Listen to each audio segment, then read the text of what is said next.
میں کوئی نہ کوئی اپنا محبوب بندہ لٹا رکھا ہے۔ میں نے قرآن پاک کی آیت کریمہ پڑھی، اصلاح معاشرہ کانفرنس ہے، اس کے حوالے سے تھوڑی سی ٹوٹی پھوٹی اور باتیں سماعت کر لیں۔ اللہ پاک نے قرآن میں ارشاد فرمائے، یا ایھا الذین آمنوا، اے ایمان والو۔ کس سے مخاطب ہے رب؟ ایمان والوں سے۔ کس سے بولے آپ؟ ایمان والوں سے۔ تھوڑا سا بول لینا تاکہ پتہ چل جائے آپ بیٹھے ہیں زندہ۔ کس سے مخاطب ہے اللہ؟ ایمان والوں سے۔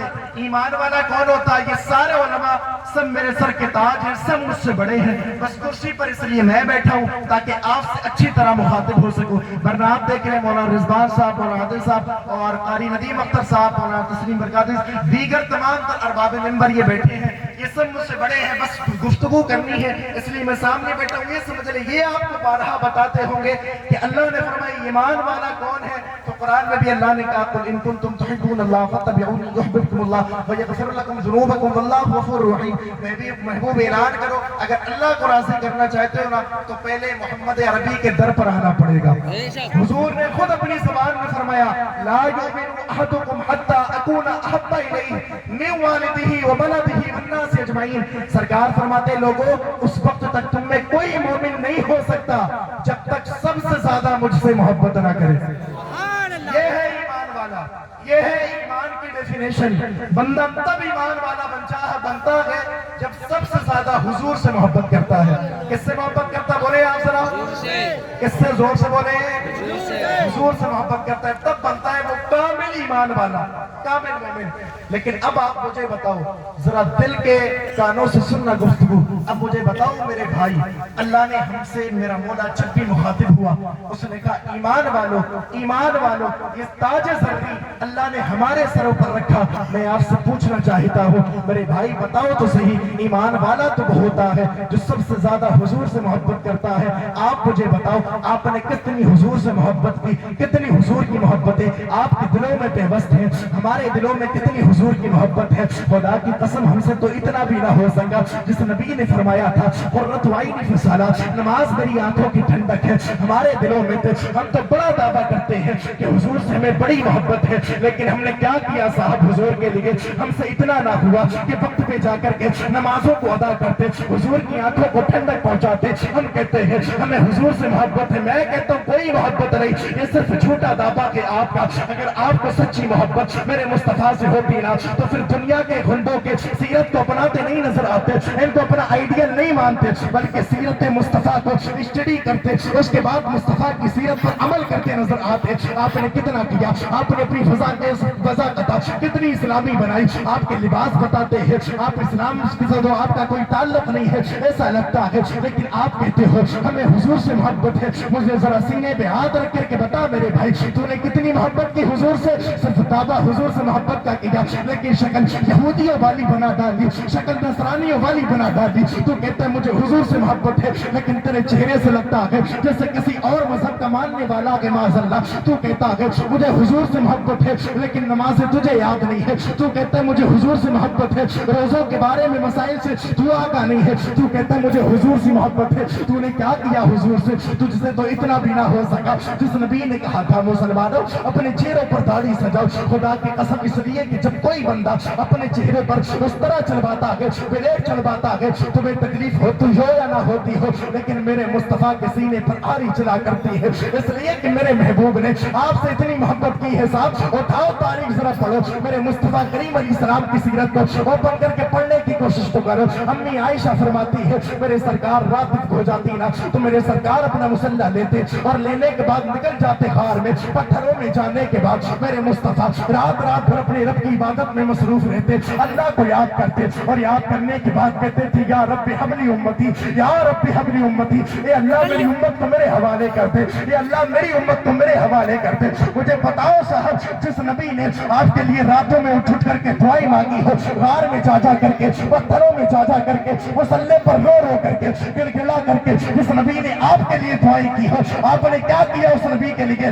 آپ نے کیا کیا؟ آپ سے پوچھتا ہوں ذرا احساس کرو آپ نے کیا کیا؟ اور اٹھا کر کے دیکھو جب میرے مصطفیٰ دنیا میں تشریف لائے نا تو سب سے پہلے حضرت شیخ عبدالحق محدث دہلوی تحریر فرماتے ہیں، آپ فرماتے ہیں آپ کی والدہ حضرت آمنہ فرماتی ہے میرا محمد جب دنیا میں آیا نا تو سب سے پہلے اس کی زبان پر یہی جملہ تھا امتی امتی امتی۔ جب میرا محبوب پیدا ہوا تب بھی تمہیں یاد کیا تھا، جوانی کا عالم آیا میرے سرکار نے تمہیں یاد کیا، جب بزرگی کا عالم آیا میرے سرکار نے تمہیں یاد کیا، لیکن تم نے کیا کیا حضور کے لیے؟ جو آج دنیا میں ذلیل ہونا، جو دنیا تمہیں تیر کی نظر سے دیکھ رہی ہے، بس بات یہی ہے کہ تم نے دامن مصطفیٰ کو اپنے ہاتھوں سے چھوڑ دیا، لیکن جب تک تم نے دامن مصطفیٰ کو اپنے ہاتھوں سے پکڑا تھا اور سچے دل سے حضور سے محبت کی تھی نا، تو پھر تاریخ اٹھا کر کے دیکھو 313 تھے، بدر کے میدان میں نکلے تھے لڑنے کے لیے، دشمنوں نے دیکھا تھا، دیکھ کر کے کہا تھا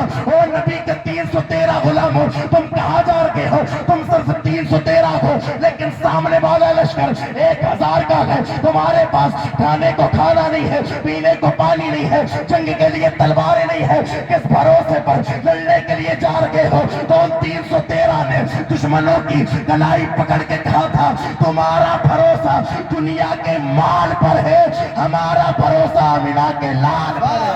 نعرہ تکبیر، نعرہ رسالت، نعرہ غوثیت، مسلک اعلیٰ حضرت شان مصطفیٰ۔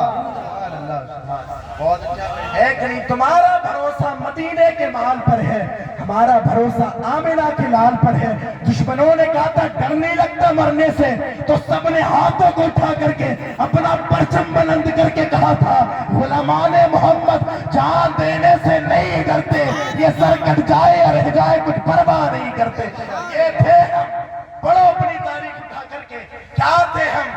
ساری دنیا کا ہمیں اللہ نے سردار بنایا، آدھی دنیا پر ہماری حکومت نہیں، لیکن اب دیکھو ساری دنیا تیر کی نظر سے جس قوم کو دیکھتی ہے وہ ہماری قوم ہوگی۔ وجہ جانتے ہیں آپ کیا ہے؟ وجہ یہی ہے کہ ہمارے دلوں سے حضور کی محبت نکل جا رہی ہے۔ وجہ یہی ہے کہ ہمارے دلوں سے حضور کی محبت نکلتی جا رہی ہے۔ ہمارا لباس، ہماری وضاحت، ہمارے چہرے ایک نہیں، سب سے دیکھنے سے لگتا ہی نہیں۔ ہمارا سفر کرنے کا اکثر کام رہتا ہے، کبھی ٹرین میں، کبھی اور دیگر چیزوں میں، تو ہم دیکھتے ہیں جب ٹرین میں بیٹھتے ہیں نا تو یہ سوچتے ہیں کوئی مل جائے ہماری قوم کا، کوئی مل جائے ہمارا مسلمان بھائی، لیکن ہم پہچان نہیں پاتے، ہم نہیں پہچان پاتے، اور شاید ہو بھی اس میں لیکن پہچان اس لیے نہیں پاتے نا، جیسا غیر کا چہرہ ہوتا ہے ویسے میرے اپنے کا بھی چہرہ ہوتا ہے، پہچان تک نہیں ہو پاتی۔ کس خام خیالی میں ہے آپ؟ کیا آپ کو نہیں معلوم؟ آپ کو نہیں معلوم کیا تھے آپ؟ خدا کی قسم تحقیر سے جب تک کسی قوم کو نہیں دیکھا جاتا جب تک وہ قوم اپنی آئیڈیل کی تاریخ کو نہ بھلا دے۔ حضرت نظام الدین اولیاء نے ایک کتاب کی تصنیف میں فرمایا، آپ فرماتے ہیں جب کوئی قوم اپنے نبی کا راستہ چھوڑتی ہے تو اللہ اس پر ظالم بادشاہ مسلط فرما دیتا ہے۔ آپ احساس کریں کتنا ہم نے عمل کیا حضور کی باتوں پر، کتنی محبت کی سرکار سے۔ حالانکہ ایمان والا بندہ جب بنتا ہے جب حضور سے، زور سے بولے حضور سے ایک بات، اور دوسری بات اللہ نے فرمایا اتقوا اللہ، اللہ سے ڈرو۔ کیا فرمایا اللہ نے؟ بولے آپ اللہ سے بولتے رہے نا، آپ تھوڑا سا بول لیں اللہ سے، اللہ سے ڈرو۔ اللہ سے ڈرنے کا کیا مطلب؟ تو سرکار نے ارشاد فرمایا اللہ سے ڈرنے کا یہ مطلب جب بھی گناہ کرنے کا دل کرے نا تو فوراً دل میں سوچنا، جب بھی گناہ کرنے کے لیے آپ کا نفس لے کر کے جائے نا گناہ کی طرف تو دل سے آواز آئے خبردار اللہ دیکھ رہا ہے۔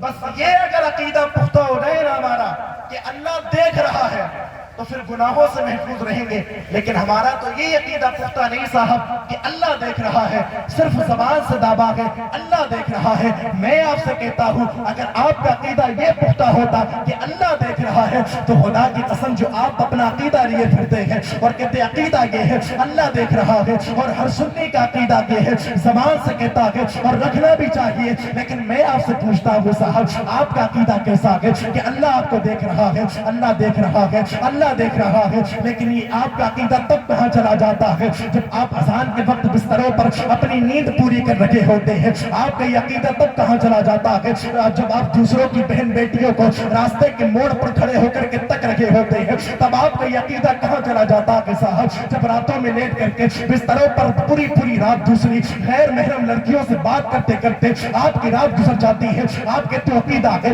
اللہ دیکھ رہا ہے، لیکن یہ آپ کا عقیدہ تب کہاں چلا جاتا ہے صاحب اللہ اکبر جب کوئی دین کی بات آتی ہے آپ اپنی پیٹھ دکھا کر کے بھاگتے ہو۔ یہ آپ کا کیسا عقیدہ ہے؟ صرف زبان سے دعویٰ کرتے ہو اللہ دیکھ رہا ہے۔ خدا کی قسم اگر اسی بات میں آپ سچے ہو جائے نا کہ اللہ دیکھ رہا ہے، اگر آپ کا عقیدہ یہی پختہ ہو جائے کہ اب اللہ دیکھ رہا ہے، تو صحابی رسول حضرت عبداللہ ابن عمر فرماتے ہیں، آپ فرماتے ہیں اگر بندے کا یہ عقیدہ پختہ ہو جائے کہ اللہ دیکھ رہا ہے تو پھر جس گناہ کو کرنے کا اس کا نفس کہے گا نا فوراً دل سے آواز آئے گی خبردار شراب نہیں چھونا اللہ دیکھ رہا ہے۔ جب کسی بندے کے ہاتھ میں جوئے کے پتے ہوں گے اور کھیلنے کے لیے جائے گا دل سے آواز آئے گی خبردار پتے نہیں چھونا جوا نہیں کھیلنا، اس لیے کہ اللہ دیکھ رہا ہے۔ جب کوئی بندہ نمازوں سے بھاگتا نظر آئے گا دل سے آواز آئے گی خبردار نماز چھوڑنا نہیں اللہ دیکھ رہا ہے۔ جب کوئی بندہ دوسروں کی بہن بیٹیوں کو تکے گا تو دل سے آواز آئے گی خبردار ایسا نہ کرنا اللہ دیکھ رہا ہے۔ اور جب بندہ اس منزل پر اس پوزیشن پر فائز ہوگا نا تو خدا کی قسم جب اس کا دل کرنے گا جب گناہ کرنے کا بندے کا دل کرے گا نا تو آواز آئے گی اللہ دیکھ رہا ہے۔ اور اللہ کے خوف سے جو بندہ گناہوں کو چھوڑ دیتا ہے اللہ رب العزت اس کو 2 جنتیں عطا فرما دیتا ہے۔ خوف پیدا کرو اللہ کا، ذرا احساس کرو عقیدہ صرف زبان سے تو ہم کہتے اللہ دیکھ رہا ہے، لیکن کتنا کیا؟